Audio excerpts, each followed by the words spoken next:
morning, guys. I'm here this morning to pretty much introduce myself.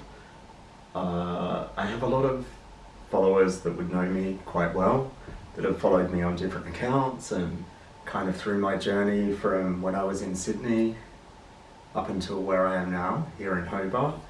But I thought for the people that didn't know, and even for the people that do know me, I would like to take the opportunity to explain what I'm really doing, why I've started a YouTube channel, and what I hope to achieve from that.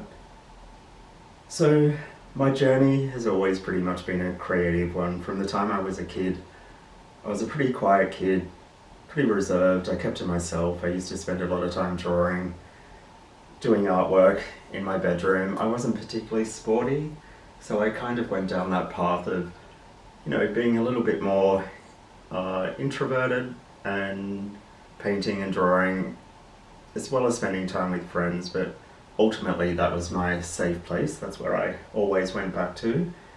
So over the years I kind of just continued doing that, whether that was through creative outlets like photography or painting or drawing, a little bit of writing, but more concentrated on painting and drawing.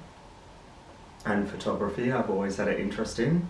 I never kind of took it up a notch though until recently, when I moved from Sydney, but I'll just backtrack a little bit. So I pretty much spent my childhood years, I was born in Sydney. I was born in Bankstown. I grew up in Bankstown, so the west of Sydney, which I'll just say are some of the most interesting people that I meet these days come from Western Sydney. So it's an interesting one. And then when I was about 10, I went up to the Gold Coast, and my dad had received a transfer with Telecom at the time, now known as Telstra. I wasn't happy about it. I was having a great time in the western suburbs, but it was actually a great move for myself and I think the family as well. And we went to beautiful Nobby's Beach on the Gold Coast. Back then it was a lot different to how it is now. Now it has all those multi-million-dollar properties along it, but this is in the early 80s, and we lived pretty much on Albatross Avenue, but not on the beach side, on the other side, in a blue vibro kind of double level house with a big backyard. I've got fond memories of there. I used to look out of my bedroom window and I could see, at the time there was a place called Magic Mountain. It always reminded me of the Disney castle, and I could see that out of my bedroom window. So I went to Miami High there, Miami Primary, and then Miami High. Left halfway through grade 10, later did grade 12 through TAFE with the intention of going to art school in Sydney. Kind of sidestepped and just went back to Sydney when I was about 17. A friend of mine went to live down there and I joined him, lived in the inner west, but then pretty much spent 32 years of my life living in Sydney. Working in various fields, like everything from photography. I've managed barbershops. I was assistant managing Burberry.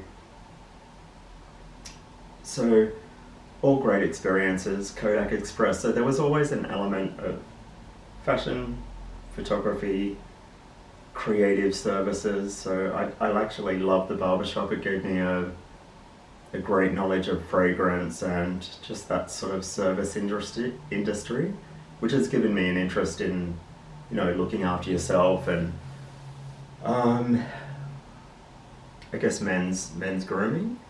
So a lot of different fields, and then I ended up in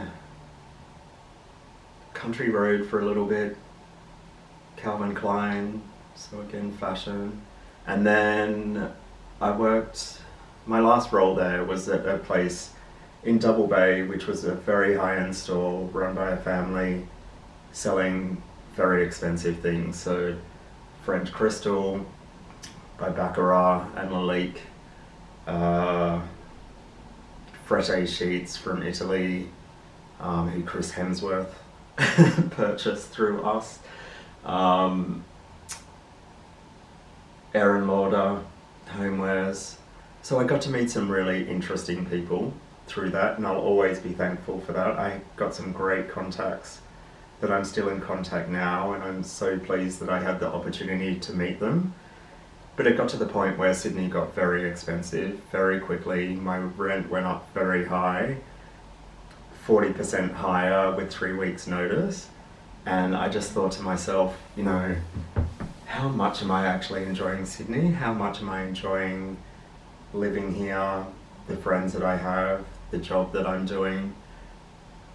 And I just felt like after that amount of time, it was really time to go. And that's what I did. So thankfully my mum was around at the time and we started packing everything up. I was a bit of an emotional wreck. It's a big change to leave friends behind and everything you're so comfortable with and go back to the Gold Coast, which I do like and I do enjoy.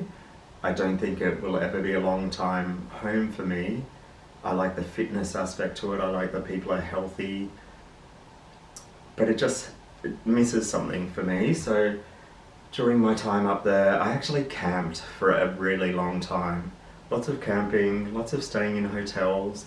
I was lucky to get a tax return that I wasn't expecting, and it enabled me, it was totally unexpected, it enabled me to pretty much find myself for a year. And that's what I did. So as well as camping, I bought a bike, I spent a lot of time at the beach. I have a tattoo on my leg for the 2 places that I stayed in the most, which were Kingscliff, where I got an office, and Fingal, because I think they're just such beautiful places. I started forming bonds just before I left, which kind of made me sad to move on again, but something was calling me to another place. And a friend of mine had recently, maybe about 6 months earlier, something like that, had come down to Hobart, and I was seeing the images that he was taking on his phone, and I just thought, wow, that looks amazing. So at that point I'd invested in a camera and I really wanted to develop my photography skills, and I started doing nature photography initially because I was in beautiful northern New South Wales and there was lots of bird life and beaches and sunsets, and of course there's Mount Warning in the distance there as well. And when you're camping you get up early because you're woken up by the birds, and so when I saw my friend's images, I just thought maybe I could go to Tasmania. I'd never been here before. I didn't know anyone down here besides that one friend, and even at the time that friend was only an Instagram friend, but we seemed to kind of travel similar paths from big cities to northern New South Wales and then back down here. So I thought maybe, I'll trust my instincts. And I just looked online. I was at a friend's place in Melbourne, sitting in bed, jumped on domain.com, started having a look around, came across a share house in Sandy Bay, and I called straight away. I got a guided tour of the house via my phone, and I said, I'll do it. And it was as simple as that. And then within a month, I packed up all my camping things, put it all into storage, which I still have storage on the Gold Coast, which drives me absolutely nuts. And I came down here and I started working with Jason at Becca Minty, and that was really great, and I love Jason's store and I love how beautiful it is. But I moved on from there and then worked in a couple of fashion brands, but they were bigger brands, nationwide brands. One of them also has stores out of Australia as well, but as much as I liked parts of that, I just felt it wasn't allowing me to be creative. One was casual, one was a full-time role, and I just felt like I'm just not happy here. I'm not motivated to be here. I've had this business going, Glenn's Story Studio, for a couple of years now. I haven't done much with it. And that's when I thought to myself, I've really got to start painting, selling paintings. I was lucky enough to have an exhibition not long after I arrived here, which was a combination of painting and photography. I feel like at the time the photographs were much stronger than the paintings. I didn't sell any paintings, but I did sell photography. I had limited edition prints, and it was a series about the flower, the lilies, as you can see. I like flowers. And I was quite happy with some of the people that bought, because one person in particular worked in an art gallery, so I thought, you know, surrounding yourself, and it's one of my favourite galleries, Despard, surrounding yourself with all that beautiful art every day and you're buying something from me, I was just really flattered. And then, you know, more recently I've had people buy paintings, and again I just find that quite flattering also. So it's kind of progressed from there, but I guess one of the passions that I feel like I've always had is just going out and exploring and looking at artwork, going to galleries, talking to the artists. And down here in Hobart you really have a great opportunity to meet the artists, because a lot of the time the artists are either attending the opening, or there's one gallery where I interviewed my friend and artist Jacob O'Shaughnessy, and you get the opportunity to talk to them and talk to them about their process. And just through conversations that I'd had there, I just thought I'd really enjoy doing this. And so this is kind of where the channel, Making a Mark, has come into being. So my goal is to talk to creative people, initially in Hobart, possibly throughout Tasmania, Launceston, and onto the mainland, or the Big Island, as some people like to call it. There's lots of people in Melbourne, there's lots of people in Sydney, of course, because I knew people in Sydney that I'd love to speak to. But it's not just going to be visual artists. I'd also like to talk to musicians, and I'd like to talk to dancers, actors, writers, architects, people that have beautiful stores, people that have amazing Airbnbs that are styled so beautifully. I just feel like there's a crossover between many forms of art, and so that's the goal. That's what I'd like to do.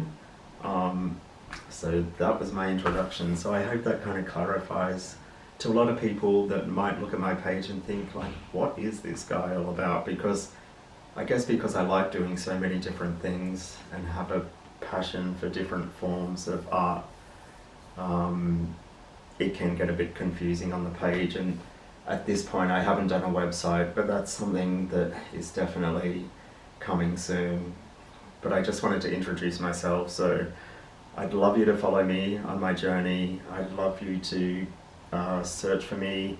There's a link in both my Instagram bios to go to the YouTube channel, which is called Making a Mark, but if you're searching for me, search for Glenn with a double N, Story, Storey Studio, Glenn Story Studio, and you can find me there. And you'll find Jacob O'Shaughnessy's first interview, and by the end of the day, maybe you're looking at this on there.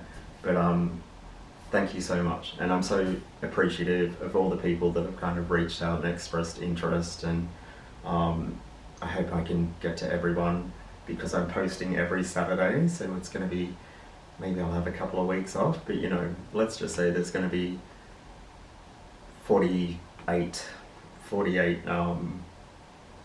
posts annually of creative people. And yeah, it'll be a combination of just having a one-on-one conversation, looking at their studio spaces, looking at their stores, looking at their Airbnbs. If they're a fashion designer, looking at some of their designs, and just exploring the intriguing world of design and creative people and how they do what they do. Thanks so much.